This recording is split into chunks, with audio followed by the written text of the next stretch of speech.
महावीर मंदिर तक जाएगी यात्रा। हमारे प्रधानी का लक्ष्य है कि हम वहाँ तक ले जाएंगे और झंडा फहराएंगे। तो सभी लोग आते हैं ये धीरे धीरे हल्के हल्के कदमों से, और बच्चे लोग तो बीच में कर दीजिए लाइन से, और सभी बड़े लोग एक साइड हो जाइए।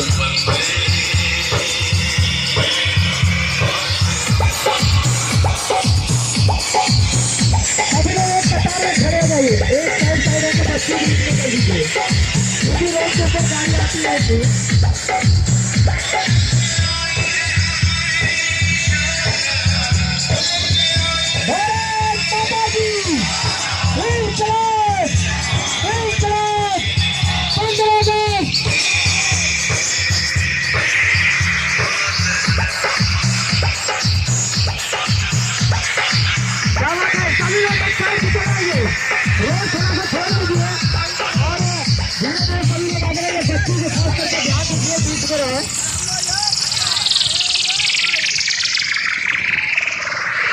और ये यात्रा हमारे आशापुर ग्राम से हमारे हनुमान जी मंदिर पोखरा तक जाएगी। हमारे प्रधान जी का आदेश है कि आप लोग सभी लोग वहाँ पर चलिए।